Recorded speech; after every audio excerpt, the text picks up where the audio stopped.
মাথা বলতেন না, মাথা মাথুরে বলতেন না। আরে এই মাহফিল কিসের মজা? যদি জান্নাতি হইতে পারে দেখবেন আমাদের সবার কত মজা। ওই জান্নাতে যাইতে গেলে কর্ম করা লাগবে। কি করা লাগবে? কর্ম করা লাগবে। এই যে আল্লাহ বলছেন, আমার দাদা আমার বলছেন এই সূরাটাকে পড়ার জন্য। আল্লাহ রাব্বুল আলামিন বলেন, ওই যে আল্লাহ বলছেন লা ইয়াতমান্নাকুম ইলা ইয়াউমিল কিয়ামাহ, কিয়ামতের দিন সবাইকে একত্র করা হবে। ইসরাফিল আলাইহিস সালাম সিংহাসন যাওয়ার পূর্বেই কিছু আলামত শুরু হয়ে যাবে। এক নম্বর দাজ্জাল আসবে। দাজ্জাল এটা হলো কিয়ামতের আলামতের মধ্যে অনেক বড় একটা আলামত। দুই নম্বর ইয়াজুজ মাজুজ আসবে, এটারও ভয়ঙ্কর একটা বিষয়। দাজ্জাল হিসাব করে বলবে, এই কুপির মানুষ আমার আল্লাহ মান, নাউজুবিল্লাহ জোরে বলেন। কিছু কিছু মানুষ আছে দাজ্জাল আল্লাহ মাইনা ফালাবে। এখনো তো দেখেন না অনেক মানুষের হক কথা কয় না, কথা কোন ঠিক কিনা? হায়রে ওই দাজ্জালে বলবে আমার আল্লাহ মান, অনেক মানুষ আল্লাহ মেনে জাহান্নামী হয়ে যাবে। আমার নবী আপনার নবী বলেন, কিছু কিছু মানুষ আমার এই দাজ্জালকে আল্লাহ মানবে না। আমার নবী বলেন, দাজ্জালকে আল্লাহ না মানলে দাজ্জাল তার কল্লা ফেলে দিবে, আগুনের মধ্যে ফেলে দিবে। সাহাবায়ে কেরাম ডাক দিয়ে বলে, আমার সত্যি একটু দিব? সাহাবায়ে কেরাম ডাক দিয়ে বলে, নবী গো,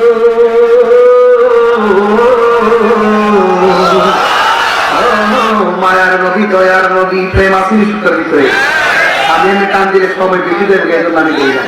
আমি আপনার মতো এত চালাক মানুষ, তাহলে বোকা মানুষ। আমি মানুষকে ঠকাতে চাই না। আপনার আওয়াজ করে বলেন, এই দাজ্জালের মোকাবেলা কি সম্পদ দিয়ে করা যাবে? ওই আওয়াজ আসছে না। দাজ্জালের মোকাবেলা কি সম্পদ দিয়ে করা যাবে? মুষ্টি দিয়ে করা যাবে? ক্ষমতা দিয়ে করা যাবে? দাজ্জালের মোকাবেলা করবেন কিভাবে? রাসূল বলছেন দাজ্জালের মোকাবেলা হবে ঈমান দিয়ে। কথা বলেন ঠিক কিনা বলেন? এই ঈমানটাকে তাজা করতে হবে। এই ওয়াজ করতেছে আজকে, ঈমান তাজা করতে হবে। আল্লাহ মানা নবী মানা নয়, নবী মানলেই আল্লাহ মানা হয়। এটা হলো সহজ সমীকরণ। আল্লাহ যে একজন আছে হিন্দুও জানে, আল্লাহ যে একজন আছে খ্রিস্টানও জানে, আল্লাহ যে একজন আছে বৌদ্ধ জানে, আল্লাহ যে একজন আছে কাদিয়ানি জানে। আমরা যারা আহলে সুন্নাত ওয়াল জামাত, আমরা যারা আহলে সুন্নাত ওয়াল জামাতের অনুসারী, আমরা সব সবাই জানি আল্লাহকে একজন আছে, সবাই জানে। এরপরে তারা অন্যান্য ধর্মের মানুষগুলো শিরক করে, এই জন্য তারা বেঈমান। কিন্তু আমরা যারা আছি, আমরা আল্লাহকে এক বলে জানি। আমরা এটাও জানি আল্লাহকে মানার নাম ঈমান নয়, নবীকে মানলেই ঈমান হয়। কথা বলে এটা আমার কথা নয়। আল্লাহ বলছে, বন্ধু আপনাকে যে ভালোবাসবে আমি আল্লাহকে ভালোবাসা হয়ে যাবে। আপনাকে যে কষ্ট দিলে আমি আল্লাহ কষ্ট পাবো। এই জন্য বলেছিলাম আল্লাহ মানা নবী মানা নয়, নবী মানলেই আল্লাহ মানা হয়। সহজ সমীকরণ। কথা বলেন ঠিক কিনা? তুমি জীবন, তুমি মরণ, তুমি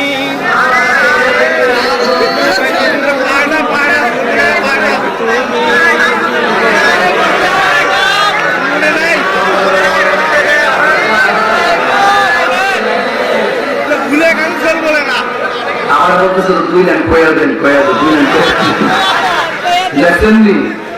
জানলে কত সহজ, না জানলে বড় কঠিন। কথা বলে ঠিক কিনা? এলাকায় কি কাগজ আসছে, আমি বললাম না আপনার রাখতে পারবে তাই বলবো। আসছে বলছে নবীর শান বলবেন, এই জন্য বলতেছি, না বলে আমার কষ্ট পাবে, এই জন্য বলে দিতেছি। তুমি জীবন, তুমি মরণ, আধার ঘরে তুমি আপন, তুমি জীবন, তুমি মরণ,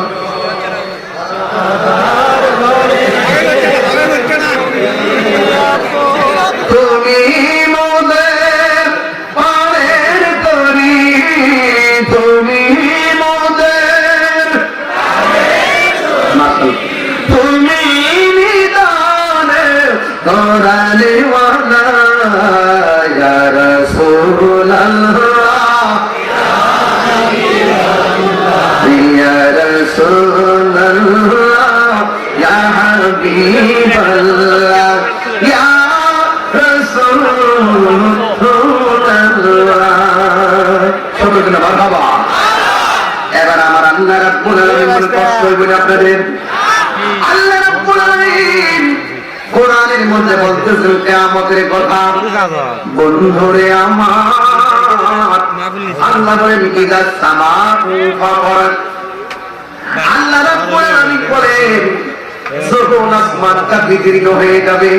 শুরুতে বলছিলাম যে আসমানটা লোহা দিয়ে বানাইছে, স্বর্ণ দিয়ে বানাইছে, মনে আছে তো? এত সুন্দর আসমান, আকাশের গায়ে তারকা লাগাইছে কে?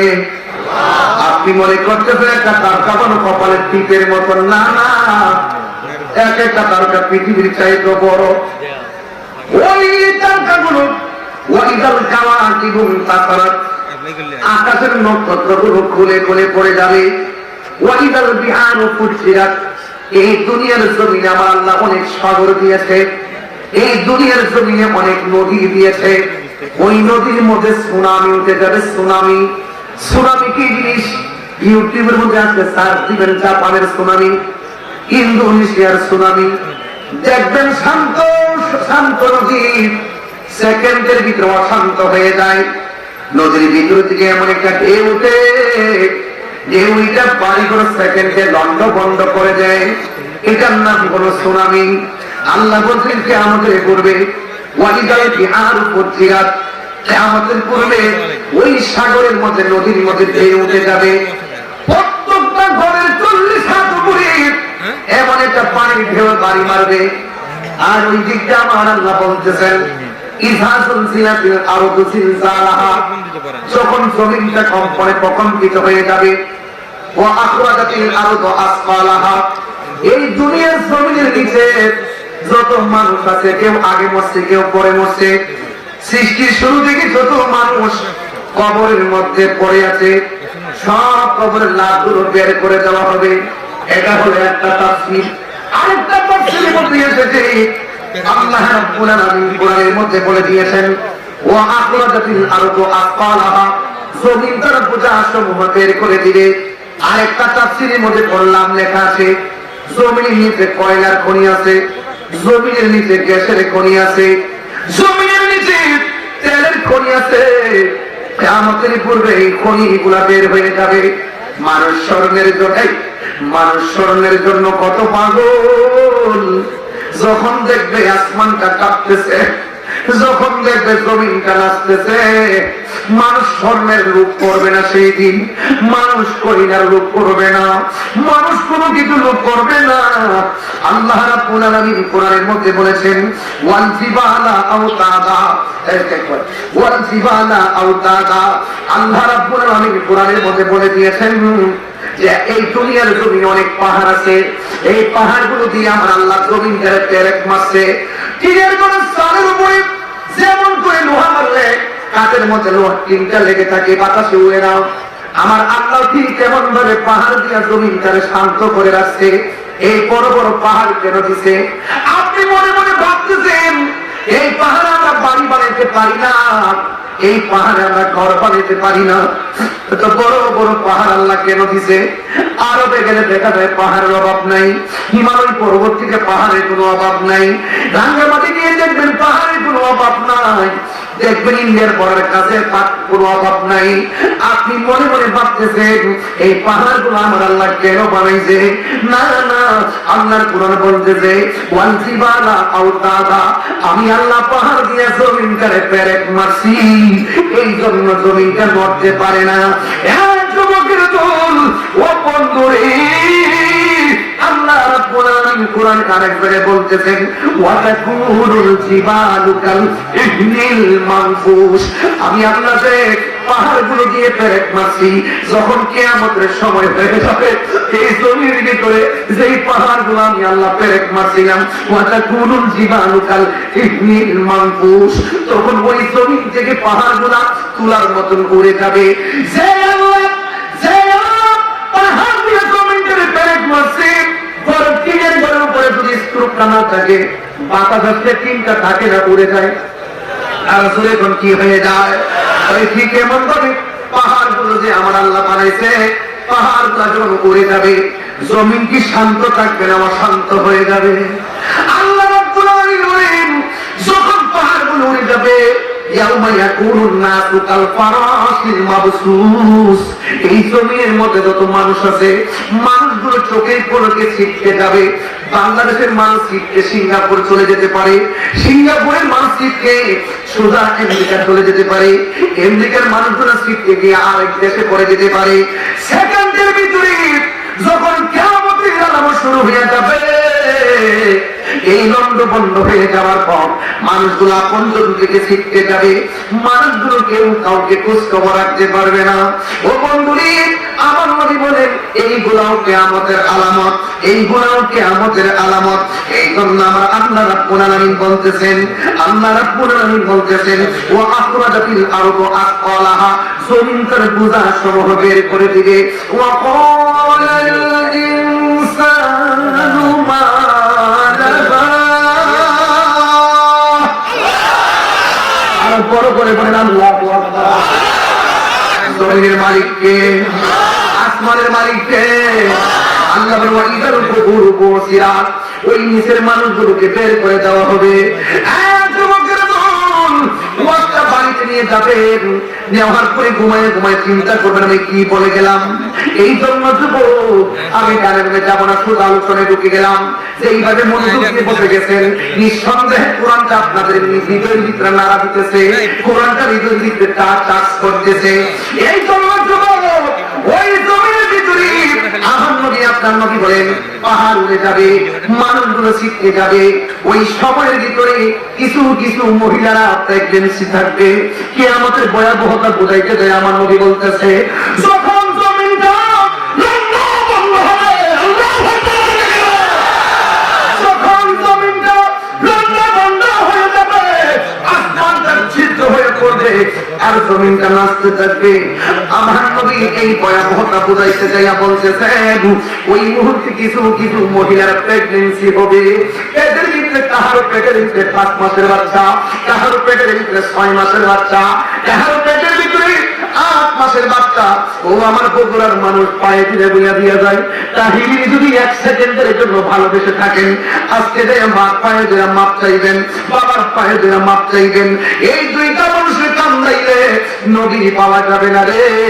আমার নবী হাদিস শরীফে 3 বার মার কথা বলছেন, 1 বার বাবার কথা বলছেন, আর 1 বার আত্মীয়ের কথা বলেছেন। কোরআনের মধ্যে এসেছে ওয়াহানা আলা ওয়াহানিন, এই পৃথিবীর মধ্যে একটা মানুষ কষ্টের পর কষ্ট স্বীকার করে, ওই মানুষটার নাম হলো জনম দুঃখিনী মা। ওই মানুষটারে কোনোদিন কষ্ট দিবেন না। ও বন্ধু রে, ও বন্ধু, মাকে ভালোবাসবে, মা যখন আপনার জন্য দোয়া করবে, আল্লাহ রাব্বুল আলামিন আপনাকে ওলি বানায়া দিবে। মা যদি বদদুয়া দেয়, আপনার জীবন ধ্বংস হয়ে যাবে। এত হাজার হাজার মানুষ, 30-40 হাজার মানুষ আপনারা আজকে ওয়াজ শুনতেছেন, আমি কথায় একটাই বইলা দিয়া যায়, মা রাজি থাকলে আমার আল্লাহ রাজি থাকে। কথা বলেন না? মানসিক দিন টিনের ঘরের মধ্যে ফালাইয়া, সোনের ঘরের মধ্যে ফালাইয়া, মাটির ঘরের মধ্যে ফালাইয়া, এমন অনেক তথ্য আমার কাছে আছে। মা নিজের শাড়ি কাপড় নিয়ে কুয়াশার মধ্যে ঘরে পড়ে থাকে, আর বউ নিয়ে ছেলে ওই বিল্ডিং ঘরের ভিতরে কম্বল নিয়ে ঘুমাই। এমন সংসার যদি আপনার হয়, মনে রাখবেন আপনি কম্বল নিয়ে ঘুমাইলেন না, সারাটা রাত আপনি লানত নিয়ে ঘুমাইলেন। কথা বলেন ঠিক কিনা?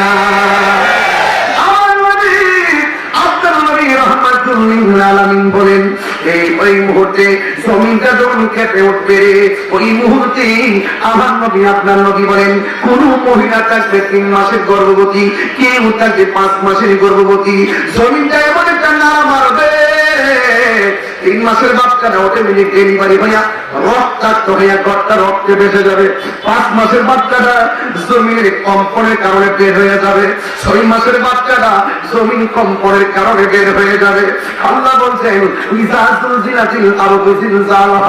ও বন্ধু, জমিন যখন তার কম্পনে কম্পিত হবে, ওই মুহূর্তে বাচ্চা যখন পড়ে যাবে, স্বামী বলবে ওয়াকাল ইনসানু মা লাহা, কি হইল কি হইল? সন্তান বলল ওয়াকাল ইনসানু মা লাহা, কি হইল কি হইল? স্বামী বলবে আমার স্ত্রীর নিজ দিয়ে রক্ত ধরে কেন? সন্তান বলবে আমার মায়ের নিজ দিয়ে রক্ত ধরে কেন? ও বন্ধুরে, ওই সময় মায়ের পেট থেকে সন্তানটা এমন ভাবে বের হবে, প্রসবের ব্যাপারে কত কষ্ট, 3 সিজারের পরে হসপিটালে যাইয়া মারা দিকে এইবার কেমন কষ্ট, হোক না 3 মাসের বাচ্চা, হোক 4 মাসের বাচ্চা, 3 সি করার সময় দিকে কেমন কষ্ট। আবার মা যখন 10 মাস 10 দিন গর্ভে রেখা তোমাকে প্রসব করবে, এমন খবর পাওয়া যায় খুবই গ্রামে। সন্তান সন্তান সন্তান ভূমিষ্ঠ হওয়ার পর মা আর হাঁটে না, সন্তান ভূমিষ্ঠ হওয়ার পর মার পেট আর লড়ে না, সন্তান ভূমিষ্ঠ হওয়ার পর মার দুধ লড়ে না, সন্তান ভূমিষ্ঠ হওয়ার পর মার চোখ আর পড়ে না।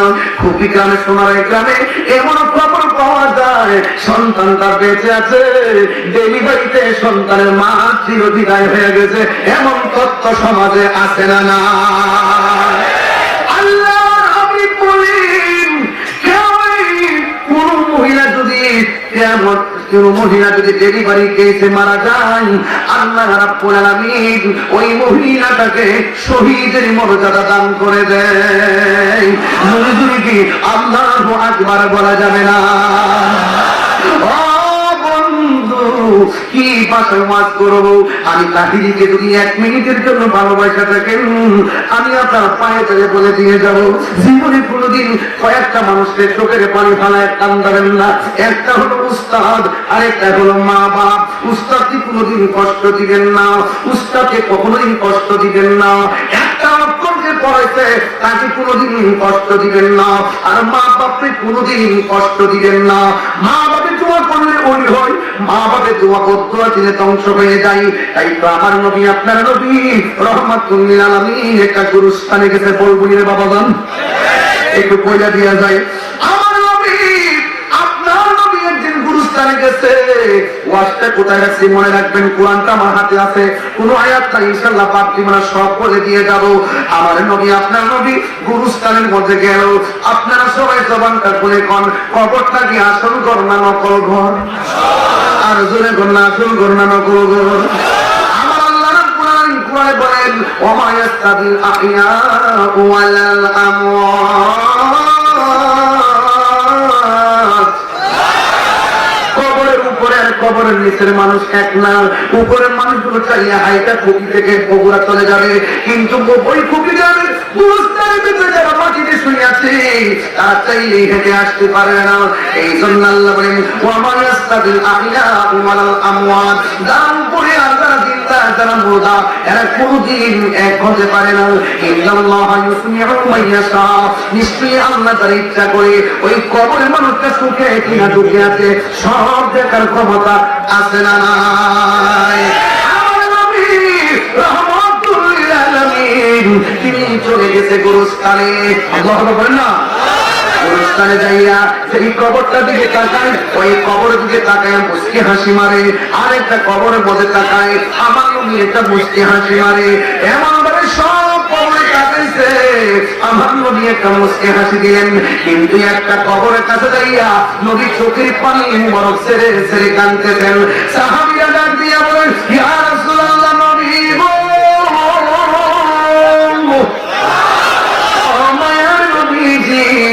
গুরুস্থানের মধ্যে আসলেন, সব কবর থেকে আপনি হাসলেন, একটা কবর থেকে কিনা চোখের পানি পানিয়ে কানলেন।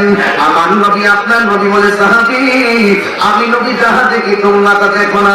আল্লাহ তো কোরআনের মধ্যে বলছেন, ইন্নাল্লাহা ইউসমিউ মান ইয়াশা। নিশ্চয়ই আল্লাহ রাব্বুল আলামিন যাকে ইচ্ছা করে ওই কবর আযাব দেখার ক্ষমতা দান করে। আপনারা জবান খুলে বলুন, আমার নবী দেখার ক্ষমতা আছে না নাই? আমার নবীকে সেই ক্ষমতা দিয়েছে কে?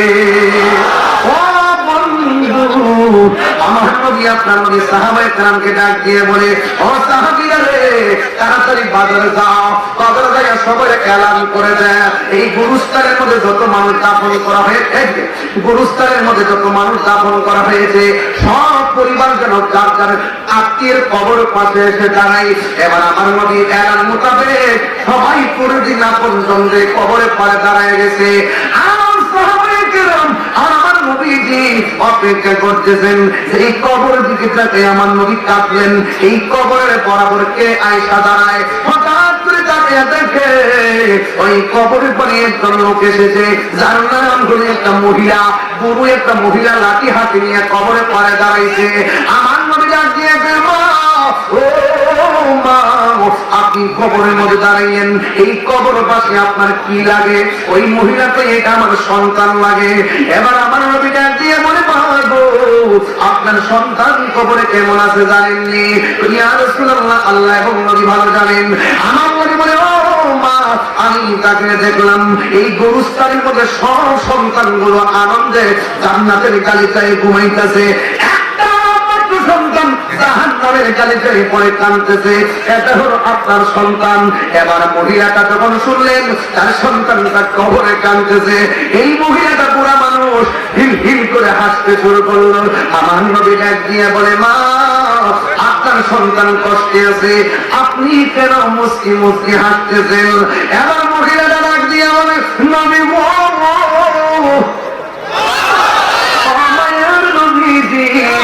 আমি হাসি কেন জানেননি? আমার সন্তানটাকে আমি 10 মাস 10 দিন গর্ভে রাখছি, এমন কোন রাত নাই সন্তান লাঠি খাইয়া আমার রাতের ঘুম ভাঙ্গে নাই, চোখের পানি পানায়া পানায়া রাত করা কাটাইছি, সকালবেলা চোখের মধ্যে পানি দিয়া মানুষের সামনে গেছি, আমি বুঝতে দেই নাই সন্তান আমারে কষ্ট দিতে। আমি হাসি মুখে মানুষের সঙ্গে কথা বলেছি, আমি যখন খাবার খাইতে বসছি আমার তলপেটের মধ্যে লাঠি মারছে কলিজা বরাবর, আমি কাউকে বুঝতে দেই নাই যে আমার সন্তান লাঠি মারছে, কিন্তু আমি মানুষকে বুঝাইছি মুখের মধ্যে রুচি নাই। ওই মহিলাটা ডাক দিয়ে, নবী গো, আমি যখন সন্তানটাকে ভূমিষ্ঠ করতে গেলাম অনেক মানুষ বলছে আমি নাকি দুনিয়া থেকে বিদায় হয়ে গিয়েছিলাম, এমন ভাবে হয়ে গেছিল।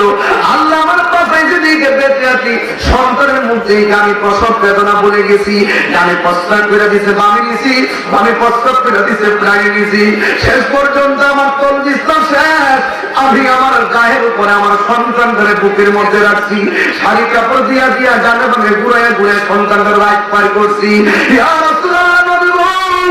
আমি নিজে না খাইয়া সন্তান ধরে খাওয়াইছি,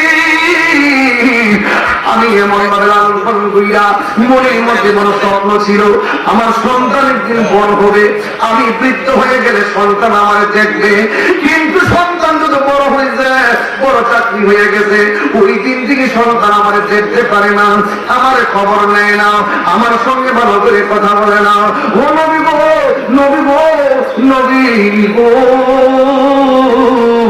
আমি আর সহ্য করতে পারি নাই, সন্তানের যাওয়া কষ্টে অত্যাচার স্ত্রীগুলাই দেয়ালের মধ্যে টিপ লেগে গেছে। ও নবী গো, শেষ পর্যন্ত আমি আল্লাহর বলছি, আল্লাহ, সন্তানকে আমি এত কষ্ট করে লালন পালন করলাম, সন্তান আমার মূল্যায়ন করে নাই, এখন সন্তান আমার কষ্ট দিতে দিতে শেষ পূজা বলেছে, ও আল্লাহ, আমার কষ্ট দিতে তুমিও তারা কষ্ট দিবা। এই কথা বলার পরে মহিলাটা ডাক দিয়ে কয়, আমার সন্তান আমারে কষ্ট দিছে, এই জন্য আমি বদুয়া দিছি, আল্লাহ যে আমার মতন পাগলের বদুয়াটা কবুল করছে, আল্লাহ যে আমার দিকে ফিরে তাকাইছে, এই জন্য আমি আনন্দে হাসতেছি। আল্লাহ যে আমার দয়া করছে। এবার আমার নবীটা মুস্তাজিবুদ দাওয়া, নবী তো উম্মতের জাওয়ানা, মা সন্তানের প্রতি মহব্বত আর নবী উম্মতের প্রতি মহব্বত, পার্থক্যটা শুনেন। মা বলছে আযাব হইছে, অসুবিধা নাই, আমার আল্লাহ দোয়া কবুল করছে, আর আমার নবী কয়, মা গো, তোমার সন্তানটা তো আমার উম্মত। আর বড় দিয়ে বলেন না সুবহানাল্লাহ, আর বড় করে বলেন না আল্লাহু আকবার। আমার জীবন মরণ সাজাবো মাদানী রঙে, আমার জীবন মরণ সাজাবো মাদানী রঙে, সেই রঙে রঙিনী হলে, সেই রঙে রঙিনী হলে আল্লাহ রাসূল থাকিবেন আমার সঙ্গে, ঠিক না? আমার জীবন মরণ সাজাবো মাদানী রঙে, রাসূল তোমায় ভালোবাসি। একটা প্রমিস করবেন, একটা ওয়াদা করবেন, কথা বলেন, সত্যি করে একটা কথা বলবেন। আমি যে ওয়াজ করতে আপনার কি খারাপ লাগছে? আমি কি বেলাইনে কথা বলতেছি? আমি একবার বলছি আজকে ওয়াজ বাড়িতে নিতে হবে, ওয়াজ মাঠে থাকবে না, ওয়াজ ঘরে ঘরে মৃত্যুর আগ পর্যন্ত এই ওয়াজকে ধারণ করে রাখতে হবে। আজকে ওয়াজ মুসলমান, কথা বলেন ঠিক কিনা? এটাকে এটাকে এটাকে ওর ধরো না তোমরা, এটাকে এটাকে তুমি কোথায় যাচ্ছ? এটা ধরো না কেন? এতগুলো মানুষকে ফাঁকি দিয়া দায়ী কি করে ফেলেন? আল্লাহু আকবার বলেন। তা আমি এখন বলবো, রাসূল তোমায় ভালোবাসে, মন ও প্রাণ উজাড় করে, তাই জানি আপনারা আপনাদের মোবাইলে ফ্ল্যাশ লাইটটা জ্বালান। আমি দেখি কৃষ্ণের মানুষ তো আমি দেখি না, মুরব্বীরা কষ্ট নিয়েন না, একটু একটু দেখি কত মানুষ হয়েছে, সবার মোবাইলের টাকা দেখি বাংলাদেশ মিলে গৌরী কেনা দিচ্ছে, কথা কন ঠিক কিনা? দেন দেন দেন, সবাই সবাই সবাই সবাই উঠতে উঠতে হবে না, উঠতে হবে না, সবাই বসতে হবে। উঠতে হবে না, উঠতে বন্ধ করে দিব, উঠতে বন্ধ করে দিব বাবা প্লিজ। উঠতে হবে না তো বাবা, আমি স্মৃতিটা নিয়ে যাই আপনাদের। সবাই হবে না বাবা, এটা হাত লাগাইতে হবে। এই সামনে উঠতেন কেন বাবা? রাসূল তোমায় ভালোবাসি, মনারি উজাড় করি, বলো রাসূল তোমায় ভালোবাসি, মনারি উজাড় করি, বলো বুকের মাঝে হাত করবে কেন?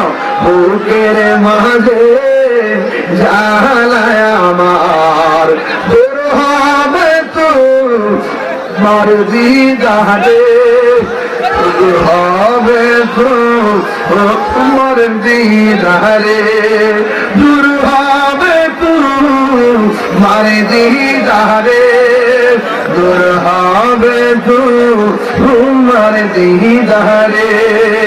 ও গো আমার নূরের নবী, দেখিতে চাই তোমার নূরের ছবি, বলো ও গো আমার নূরের নবী, দেখিতে চাই তোমার নূরের ছবি। আহা জন্ম আমার বাংলাদেশে, জন্ম বাংলাদেশে, রেখেছ আমার পাগল করে। হইলো হইলো, দেখছেন দেখছেন, মাত্র 5 সেকেন্ডে বসুন, 5 সেকেন্ডে বসুন, 5 সেকেন্ডে 5 সেকেন্ডে। মাশাআল্লাহ মাশাআল্লাহ, এই তো প্রেমিক তেমনি হয়। প্রেমিক কখনো নবীর জন্য দাঁড়াবে, প্রেমিক কখনো নবীর জন্য আদবে বসে যাবে, কথা বলেন ঠিক কিনা? সবাই জুড়ে জুড়ে পড়েন আল্লাহুম্মা।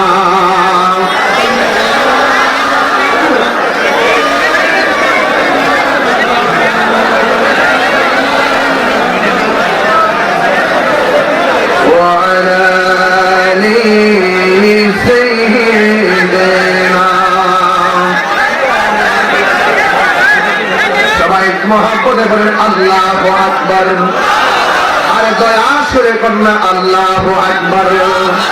এর মহব্বতে জিকির করেন আল্লাহ আল্লাহ।